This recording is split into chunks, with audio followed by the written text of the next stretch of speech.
자, 첫 번째 알아볼 개념은 이중구속입니다.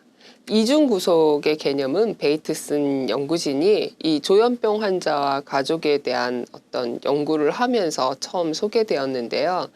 이 이중구속이라는 것은 뭐 어떤 상대방에게 언어적 메시지를 주는데 그것이 암묵적으로 흐르게 되는 비언어적인 메시지와 서로 일치하지 않고 모순되는 메시지를 주고받는 겁니다. 그래서 이 메시지를 받는 사람은 이게 지금 언어적인 겉으로 주는 언어적인 메시지에 따라야 되는지 아니면은 뭐 겉으로는 나타나진 않았지만 그 암묵적으로 전달되는 그런 메시지에 따라야 되는지를 판단을 하기가 너무 힘들어 하는 거죠. 그렇지만 결국에는 둘 중에 어느 한 가지에 따르더라도 다른 메시지는 뭘 따르지 않는 것이 되기 때문에 뭘 해도 문제가 되는 겁니다. 이런 그 메시지를 전달하는 게 조현병 환자 가족의 특징이었고요. 특히 이 모자 관계에서 그런 게 나타난 거예요. 그래서 항상 가족 내에서는 희생자가 있고요.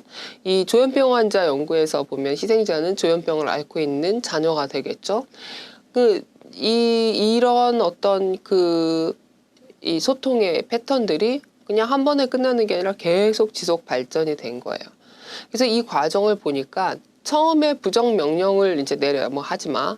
근데 이거와 불일치하는 2차 부정 명령이 말로 되어지지 않는 분위기상, 정황상 내려집니다. 그래서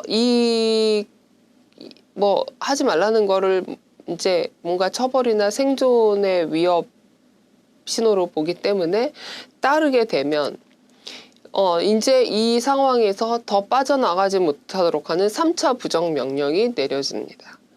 그래서 이 희생자가 뭐 자신이 이제 이럴 수도 없고 빼도 박도 못한다 우리가 뭐 이런 말을 하잖아요.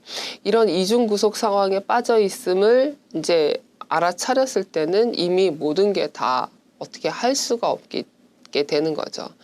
그래서 이런 과정에 대해서는 이제 공포나 분노 이런 것을 느끼게 되고요.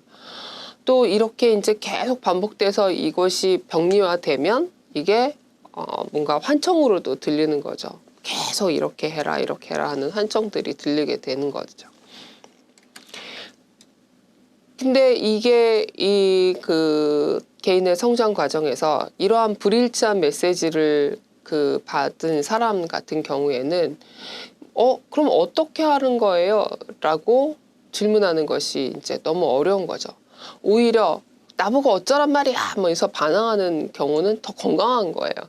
혹시 지금 어린 자녀들을 두고 있는데 얘가 엄마가 뭐라고 했는데 말 안 듣고 뭐 어떡하라는 거야! 라고 이제 막 대든다고 뭐 감히 나한테 막 이렇게 하면서 속상해 하실 필요 없어요. 오히려 얘가 건강하기 때문에 또 그렇게 대받아 칠 수도 있는 거죠.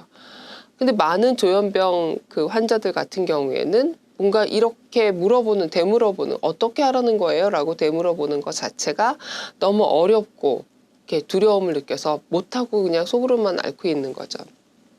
그래서 이것이 이러한 상황이 이중구속 상황으로 성립이 되는 거예요. 자, 그래서 뭔가 지금 뭐 밑에 있는 건 아까 제가 말씀드린 얘기고요. 이러한 상황이 아이가 뭔가 이렇게